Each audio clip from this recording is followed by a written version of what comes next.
Good morning. Welcome to another special briefing.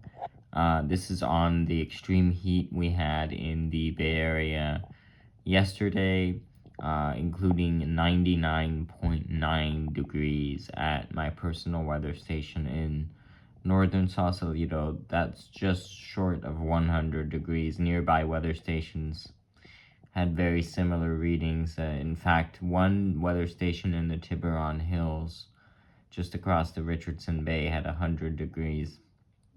So, very warm day in the Bay Area, and I want to start out by showing you the satellite imagery. This is going throughout the day yesterday, and notice how that layer of ocean fog gets completely eaten away by dry northerly winds as we go through the day yesterday and into the evening hours. And then as we go into this morning, you see that fog layer starting to creep back up from the south, now filling in Monterey Bay. But you see how that was completely wiped out yesterday during the day. I'm just going to play this back again and look at that. Look at how those warm, dry north winds downsloping off of the Bay Area mountains completely wiped out that stratus layer. Quite impressive to see. You have some high clouds as well streaming in from the northeast, which are actually rotating around the big dome of high pressure just offshore. And those are actually streaming overhead. Those are different than the marine clouds that are being completely wiped out. I just like looking at that animation and showing how you can very clearly see that effect of those warming downslope winds.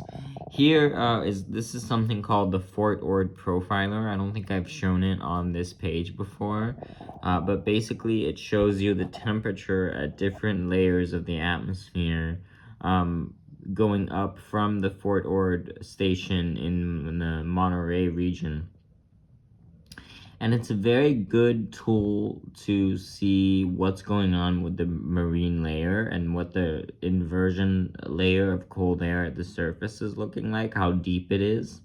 Because here you see the altitude scale here.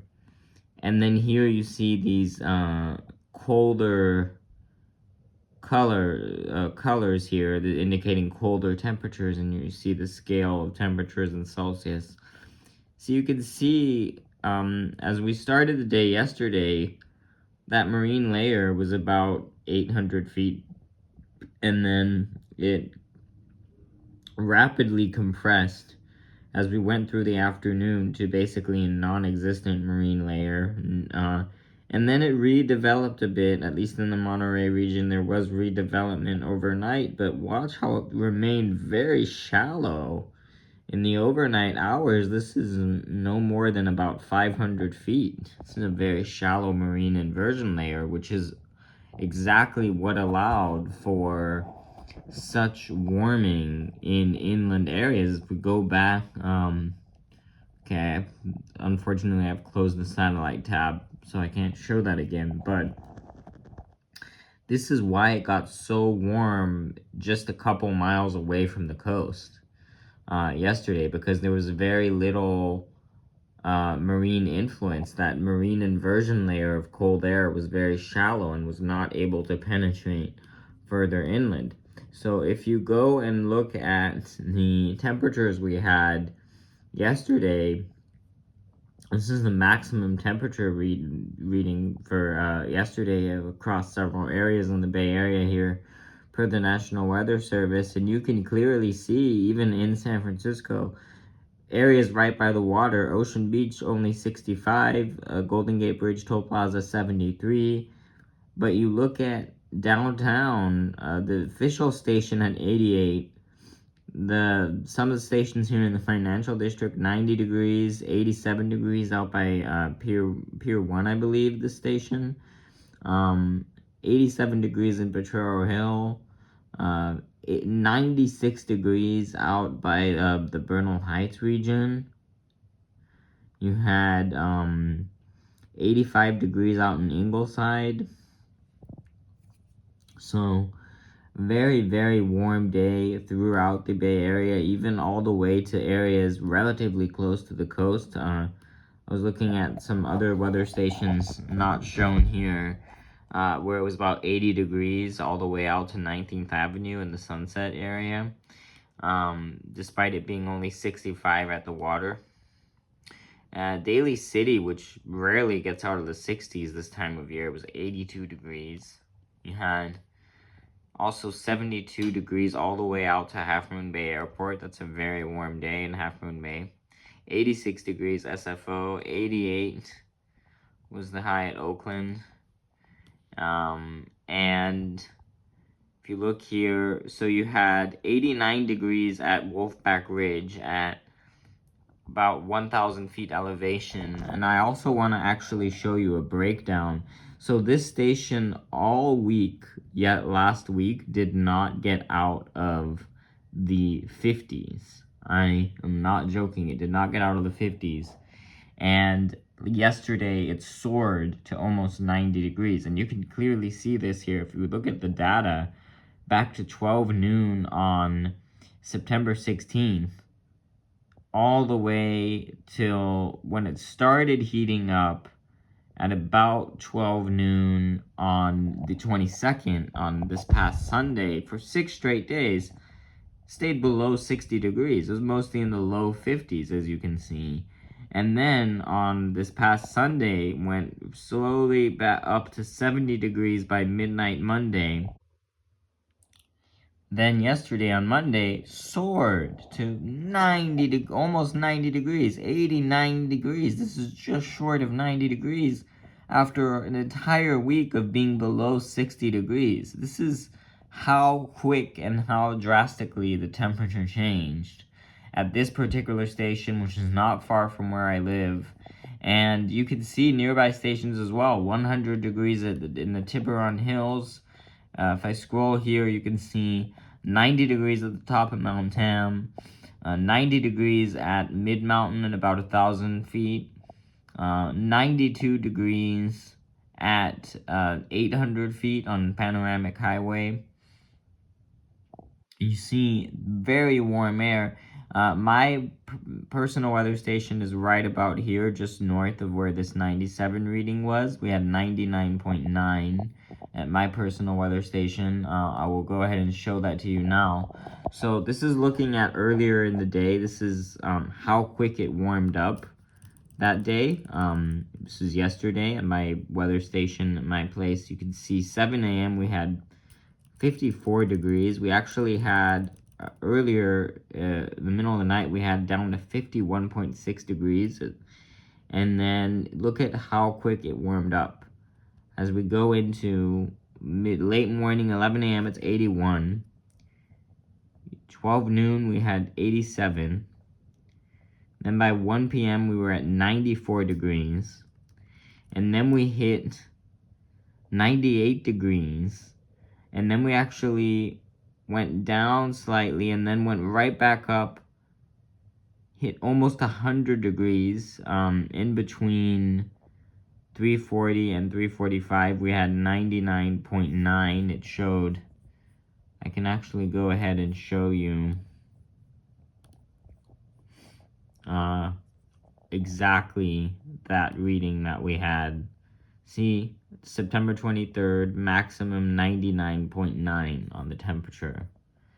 We actually had 99.9. Anyways, that's how hot it got, and it was still pretty warm. See, it took a while to cool off. 6 p.m. we had 76 degrees still. It's pretty mild for 6 p.m. in Sausalito. We still had 76 degrees at 7:15, and then it was a slow drop. And overnight, this past night, we did not cool off very much, only touching 60 degrees briefly early in the morning, and now way up into the mid-60s already. As I showed nearby weather stations, same kind of pattern yesterday, very warm air. Some weather stations in some areas in San Rafael even passing 100 degrees. Novato area was about 100 degrees as well. much of the Bay Area except for the coastline. Even the Point Reyes area, though, 80 degrees in Point Reyes Station. Only like the tip of the Point Reyes Peninsula where there was enough of an onshore wind. 68, that's still very warm. This tip of this peninsula rarely gets out of the 50s in this time of year. It's constant cold wind off of this cold water, and it actually made it all the way to 68 degrees. That's quite warm for this location. Even Point Reyes Station rarely gets to 70 most times, and it was 80, so you saw very warm air all the way to the coastline. Anyways, just wanted to show you, this is what was happening with the winds at, sorry, I had this saved on yesterday, and it wiped out on me. This is what was going on yesterday morning with the winds as we go all the way into 12 p.m. You can see offshore winds all the way to, basically all the way almost to the coastline here, which is what was responsible for a lot of that warming, completely wiping out that layer of ocean fog and bringing warm, dry air down the mountains and drastically warming areas, particularly areas near the hills. See, it's interesting to observe the warmest readings yesterday were right along the hills, which makes sense because that's where you get most of that downslope warming. You get the most warming right at the edges of the hills, because that's when where the air is coming down the mountains, compressing and warming. That's accelerating the warming process. So it tends to be a lot warmer right downslope from hillside locations compared to areas that are flatter or that are right on the water. As you can see here, 100 degrees here in the Tiburon Hills. Only 92 in this little valley here north of Mill Valley. You see only 88 over here. You see over in Richmond, by the water is only in the 70s. See like only about 90, only 80s and 90s in much of the flat areas of the eastern half of San Francisco here. But notice when you get into the Twin Peaks, when you get into the hilly areas, you go from 80s to 90s because of that downslope warming I was talking about. Only 65 Ocean Beach, as I mentioned earlier, 73 at the Toll Plaza. Wherever it's close to water or wherever it's flatter, you'll have lower temperatures on days like these with offshore warming, downslope warming, and where you have areas closer to the hillsides, it will be warmer. So today we're still expecting pretty warm conditions, but notice this, per the high resolution rapid refresh model, we have a forecast of stronger onshore winds, even some southwest winds by the afternoon hours, which should bring much cooler air back to coastal and bayside regions. As you can see here, inside the bay there will be quite a bit of cooling. Areas further inland, as you can see, still expected to get pretty hot. This is over 90 degrees to close to 100 degrees for the hottest inland areas, but if you look closer to the coast, much cooler air, looking at upper 50s to around 60 degrees for most of the western half of San Francisco, with about 70 degrees in downtown San Francisco, down from 88 yesterday. That's much cooler. Inland areas will still be quite hot today, but we are starting to see some cooling at the coast thanks to that onshore wind that is depicted here. And then if you look at the clouds, you can see that onshore,